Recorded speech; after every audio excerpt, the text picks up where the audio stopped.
தமிழகத்தில் முப்பெரும் கூட்டணிகள் இருக்கின்றது. அந்த முப்பெரும்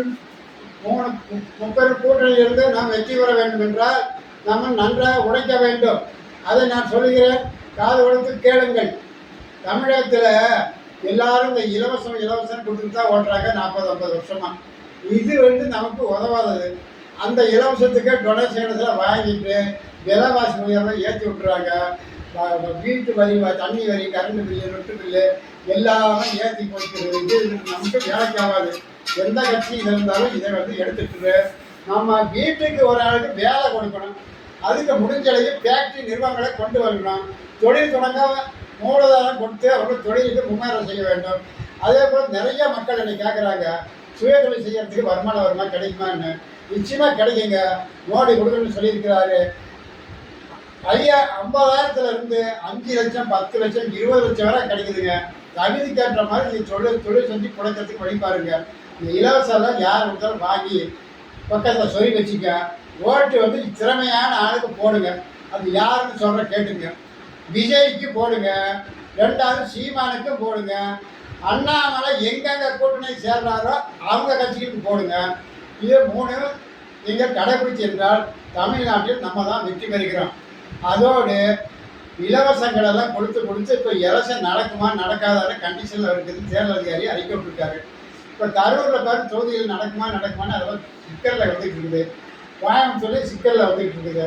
அதே மாதிரி தமிழ்நாட்டில் சிக்கல் பண்ணாதீங்க மக்களே. நீங்கள் நல்ல மனிதனுக்கு ஓட்டு போடுங்க. 20-40 ஆண்டுகளாக ஓட்டு போட்டீங்களா அதெல்லாம் மறந்துடுங்க. இனிமேல் இன்னையிலிருந்து கூட்டணி எது இருக்குதோ பிஜேபி, அதுக்கு மட்டும் நீங்கள் ஓட்டு போடுங்க. பிஜேபியோட கூட்டணி எந்த கட்சி இருக்குதுன்னு சொன்னால் ஏடிஎம்கே, விஜய், சீமான் இவங்க 3 இருக்கிறார்கள். பயப்பட வேண்டியதில்லை. மோடி, அமித்ஷா, அண்ணாமலை இருக்கிறார் வரை இந்தியாவில் உலகம் வராது. சிலிண்டர், கேஸு, பெட்ரோல் இதெல்லாம் தட்டுப்பாடே இருக்காதுங்க. உலகம் நம்ம தேடி கொடுக்குதுங்க சண்டைகளோட. அதை கொஞ்சம் நினச்சி பாருங்க சார். மோடியை குறை கூறிக்கிட்டே இருக்கிறாங்க. அதெல்லாம் தப்புங்க. மோடியை குறை கூறணும் என்றால் ஆண்டவனை குறை கூறி திட்டுவதுக்கு அர்த்தம். அவரோட வீட்டில் அவருக்கு அம்மா இறந்ததுக்கு கூட யாரையும் கூப்பிடாத பெரிய வருஷத்தில் கொண்டு போய் அடக்கம் செஞ்சுட்டு கட்சி அலுவலகத்துக்கு போய் வேலையை பார்க்குறாருங்க. அந்த மாதிரி ஒரு உழைப்பானது மோடியை திட்டிக்கிட்டு இருக்காருங்க. அவங்கெல்லாம் மனுஷனா மிருகமானு எனக்கு தெரியல. ஆனால் மிருகம்னு தான் நான் நினைக்கிறேன். யாராவது சொல்கிறாங்க மோடியை சரியில்லைன்னு, அவனா மிருகத்தோட கழுதைக்கு சமம். அதனால் அவரை பற்றி சிந்திக்காதீங்க. அவன் எந்த கொம்பனாக இருந்தாலும் திட்டினா, நான் மோடி திட்டினா அவன் தொண்டையை கிழிப்பேன். நான் சொல்லிட்டேன், மோடியை திட்டுறதா இன்னும் தமிழ்நாட்டில் எந்த கொம்பனாலும் திட்டக்கூடாது. திட்டினீங்கன்னா ஒழிச்சிங்க. மோடியை தொட்டா கெட்டா தெரியுமா? அதே மாதிரி ஓபிஎஸை தொட்டா அந்த கெட்டா, அது எவன் தொட்டானா அவன் கெட்டு போயிடுவாங்க நாட்டில். இது நடக்குது, நடந்துதான் போகுது. அதனால சீமானுக்கு அவர் நல்ல மனிதருங்க. இத்தனை ஆண்டு காலமாக 20-30 ஆண்டுகளில் தனியாக நின்று ஜெயிக்கிறாரா? 40 லட்சம் ஓட்டு. அந்த மனுஷன் ஒரு மனுஷனுக்காக நீங்கள் ஓட்டு போடலாம். அவர் என்ன பாட்டு பாடுறாரு, என்ன டான்ஸ் ஆடுறாரு, என்ன சினிமா எடுக்கிறாரு, என்ன தவறு செய்கிறாரு, அனைத்து உள்ளங்களை அவருக்கு கொஞ்சம் பார்த்து போடுங்க. அதே மாதிரி தான் விஜய் நாட்டுக்காக கொண்டாடி பிள்ளைக்குட்டி சொத்தெல்லாம் இழந்து எலெக்ஷன் நிற்கிறாரு. அதை கூட எதிர்கட்சிக்காரங்க கெடுக்கிறானுங்க. சூழ்ச்சினால அவங்க குடும்பமே கெட்டுக்கிட்டு இருக்குது. இல்லைன்னா குடும்பத்தை கிடைக்கிறாங்க குட்டிசாராக தான் போயிடுவானுங்க. பயிர் வேக பேசுங்க சார். விஜயை பற்றி என்னமா சொல்கிறேன்னா, குடும்பத்தை கெடுக்கிறானா, அவன் வீட்டுக்கு குழந்தைய கெடுக்கிறானா, அவனால் நாசமாக போயிடுவான் ஒரே வருஷத்தில். அடுத்த வருஷம் பாருங்கள் இருக்கிறான்னு பாருங்கள், இருக்கவே மாட்டான். பூமியில் ஏமாந்தால பயிர் எடுத்து கயிறு எடுத்துட்டு கட்டிட்டு காத்துக்கிட்டு இருக்கான். இன்னும் 1 வருஷம் என்னைக்குங்க திட்டுறவன் பூரா பாஷ விட்டு பூமியில் இடம் இல்லை. நிறைய சொல்ல காற்று டைம் கொடுத்துட்டான். ஏமாந்தாலுமே கவுரி பாசல இடைஞ்சிட்டான். இனிமேல் அவன் அவுட்டு. நான் பேர் சொல்ல விரும்பலை. மக்களை நீங்களாக புரிஞ்சிக்க. இலவசத்தை அள்ளி கிடக்கிறது, பணத்தை அள்ளி கிடக்கிறதெல்லாம் இவன் தான் செய்கிறான். அதெல்லாம் இனிமேல் வேலைக்கு ஆகாது. இருந்தால் தானே வேலைக்கு ஆகும். அவனே ஏமாந்தாலுமே தான் கூப்பிட்டு இருக்கானே. அதனால் அவனை பற்றி பேசாதீங்க. எனக்கு பேசுறது கூட ட்ரோல் கிடைக்காது.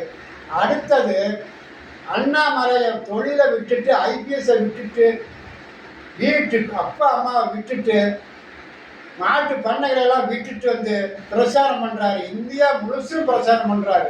அவரை கொஞ்சம் நினச்சி பாருங்க. அவர் எந்த சொத்து சேர்க்க வந்துடுறாரு. கரூரில் போய் சேர்த்துட்டாரு இருக்குதுன்னா இந்த செந்தில் பாலாஜி வந்து சும்மா நாச்சும் போய் குடிக்கிட்டு இருக்கிறான். அவன் 300 நாள் ஜெயிலில் இருந்து என்ன செஞ்சான்? ஜெயிலில் தான் களி சாப்பிட்டுட்டு இருந்திருப்பான்.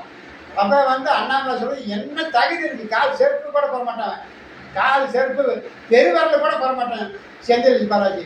அவனுக்கு கட்சி மாற போகிறான், இல்லைன்னா அவன் சுடுகாட்டு தான் போக போகிறான், இல்லைன்னா கறி அவுட்டு.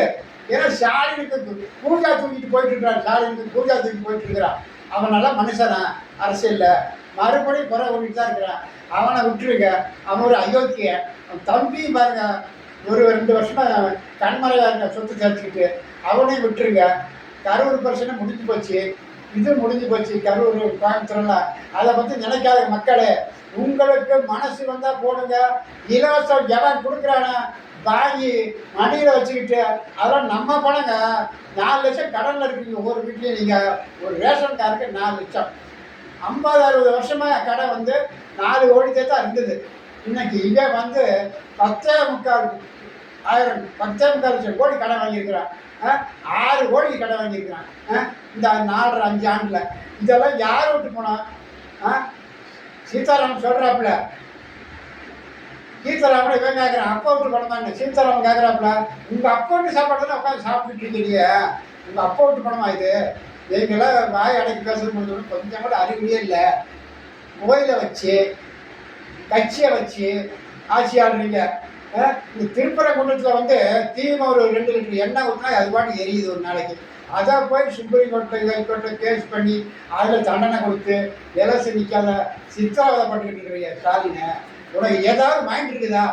எல்லாம் மென்டல் ஹாஸ்பிட்டல் போக சொன்ன உடனே மென்டல் ஹாஸ்பிட்டல் போக சொல்லிட்டு இருக்கிறான். இப்போ எல்லாரும் வெயிட் பண்ணிக்க. வெளிநாட்டில் அமெரிக்காவில் ஒவ்வொரு வருஷத்துக்கு டெஸ்ட் பண்ணுறான் மைண்டை. அதே மாதிரி நீ போய் மைண்டை டெஸ்ட் பண்ணிக்க. சும்மா அந்த வெறுவாய் தோசை என்னெல்லாம் சொல்றீங்களா அதை விட்டுட்டு அமைதியாக உதயநிதிக்கு சொல்கிற. நீயும் கேட்ட சீதாராமனை அப்பா விட்டு சொத்தா அப்பா சொல்ல. ஏன்னா எல்லாத்துக்கும் அப்பா விட்டு வச்சு அப்பா சொன்னால் உங்கள் சொத்து இருக்குது. எங்கள் நாட்டில் நீங்கள் தமிழக முதல் பணக்காரன் இருக்கிறீங்க. உன் சொத்தை வந்து கணக்கு சொல்லிட்டேன் நான். 27 சேனல் இருக்கடா மடைப்பாயில். 27 சேனல் என்னடா கணக்கு வருது? அந்த உன்னோட ஊரில் பூரா அந்த தெருவே உங்கள் ஊர் தான்டா. இத்தனை வச்சுக்கிட்டு போய் கணக்கு போட்டுக்கிட்டு சொந்த கார் இல்லைங்கிறா. அவங்க சொந்த காரு ஏன்டா 2 கோடி 4 கோடி கார் வச்சுக்கிட்டா உனக்கு கார் இருக்கும், ஒப்பனும் கேட்ட கார் இல்லாத போச்சு. காரை இல்லைன்னு சொல்லியிருக்க மானம் கட்ட மறுமான பூஜா பிடிச்சவர இதெல்லாம் நியாயம் அடுப்பான்.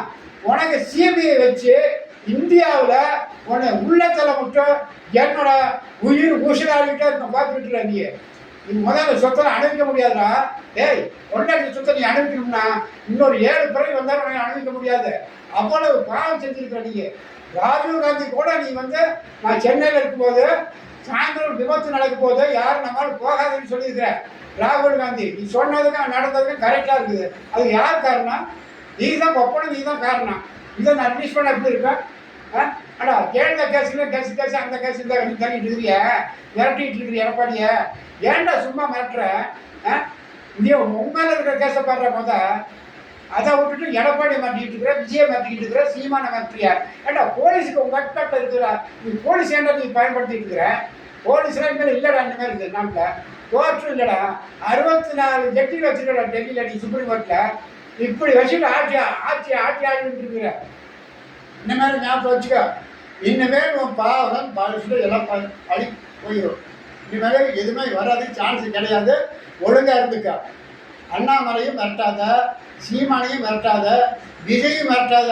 3 பேர்த்தோட ஆவி பிடிச்சிங்கன்னா நீ நைட்டோட நைட்டாக போய்க்கிற சுடுகாட்டுக்கு. ஞாபகம் வச்சுக்கோ. இது நான் ஞானவரத்தை சொல்கிறேன். என்னோட வயசில் எவ்வளோ உனக்கு அருகில் பண்ணி பார்த்தா நீ கேட்கல.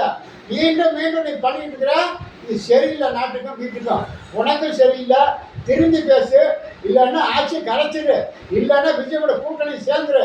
இந்த பாய் சாவெல்லாம் நீங்கள் பேசக்கூடாது. பேசுனா நீ out, boss out. Getup jolly நான் சொல்ல முடியும். மோடியை கெட்டப் சொல்லி பாடுறா நீ. நான் உனக்கு ஸ்டாலின் நான் கெட்டப் நான் சொல்கிறேன் தமிழ்நாட்டில். நீ என்ன பண்ண முடியாது பண்ணி பாடுறா. போலீஸுல மும்பையில் வராதா? போலீஸில் நாங்கள் தான்டா போலீஸு, நாங்கள் தானே பாராமிலிட்ரி, நாங்கள் தான் மிலிட்ரிடா, எல்லாம் நாங்கள் தான்டா. உன்னோட கண்ட்ரோல் இனிமேல் நாங்கள் ஆட மாட்டோம். இனிமேல் போலீஸ் எல்லாம் ஒரே கட்சி ஆகிருக்கும், ஒரே யூனியன் வந்து போலீஸ் எல்லாம் இனிமேல் எடுபடி பண்ண மாட்டோம். உனக்கு நீ நினச்சிக்க. போலீஸ் வச்சு நீ யார் வேலையை விட்டுரு. இனிமேல் போலீஸோட கண்ட்ரோல் அண்ணாமலைக்கு வருதுங்க. தேச லெவலில் வருது. அண்ணாமலை தான் போலீஸ் கண்ட்ரோலில் அவருக்கு வருது இருந்தார். அவர் சொன்னால் நடக்கும். போலீஸ் அவர் கண்ட்ரோலில் இருக்குது தமிழ்நாட்டு போலீஸு. இனிமேல் போலீஸ் மேலே பேசி டிஜிபி மாற்றியாச்சு தெரியுமா? விஜய் சொன்னார். பிஜேபி கூட்டணி போலீஸ் டிஜிபி மாற்றியாச்சு வேலை வந்தால் தெரியுமா? இப்போ கிளிகளும் கிழிக்க போகிறவனையா அவெல்லாம் நீ சொல்ல கேட்க மாட்டான் டிஜிபி. நீ சொன்னாலும் வச்சுக்கிட்டு எலெக்ஷன் வேலை ஓடி போச்சு. இன்னைக்கு வந்திருக்கிற டிஜிபி நீ தொற்றினா நீ கெட்ட புதுசாக ஆயிட்டு ஜாக்கிரதா இருந்துக்கா. இதுதான் லாஸ்ட் வார்னிங் தமிழ்நாட்டு உனக்கு. அதனால் இனிமேல் குறைகளை வச்சுக்கிற வாசிப்படி இல்லைன்னா உனக்கு பின்னாடி ஒரு கூட்டமாக இருக்குது. புதுசாக ஆகிற ஜாக்கிரதை. இத்தோடு நான் முடித்துக் கொள்கிறேன். வணக்கம், நமஸ்கார் தமிழ்நாட்டு மக்களை. உங்களுக்காக நான் போராடி கொண்டிருக்கிறேன். நீங்கள் ஓட்டை மட்டும் எனக்கு போடுங்க, நோட்டை மட்டும் வாங்காதீங்க. ஓட்டை மட்டும் போடுங்க, உங்கள் கூட்டணி வச்சுட்டு போடுங்க. அண்ணாமலை, விஜய், சீமானு 3 பேருக்கு போடுங்க. வைகோ விட்டுட்டீங்க, ராமதாஸை விட்டுட்டீங்க. எல்லாம் இந்த நொட்டிக்கிட்டு ஒரு காசை கொடுத்து நீங்கள் செலவாகிட்டு இருக்கிறீங்க. அதெல்லாம் சரியில்லை. சிந்திச்சு போடுங்க, சிந்திச்சு ஐடியா எடுங்க. நாட்டில் நல்லது நடக்கட்டும். தமிழ் புத்தாண்டு ஏப்ரல் 15 பிறக்குது. அதைப்படி நல்லாமல் ஒன்றா நடக்கும். தை மாதம் மாற்றுறது தப்பு. அதை மறுபடியும் திருத்தணும். திருச்செங்கோட்டில் நமது அருண்ராஜ் நிற்கிறாரு. அவர் கூட்டப்பள்ளியில் நிழல் கூட கரெக்டாக தர்றேன்னு சொல்லியிருக்காரு, வாக்கு கொடுத்துருக்காரு. நான் ஏற்கனவே போட்டுவிட்ட ஆடு வச்சுக்கு அவனும் செய்யல, பதிலும் கொடுக்கல, டைமும் இல்லைன்னு சொல்லிட்டானுங்க.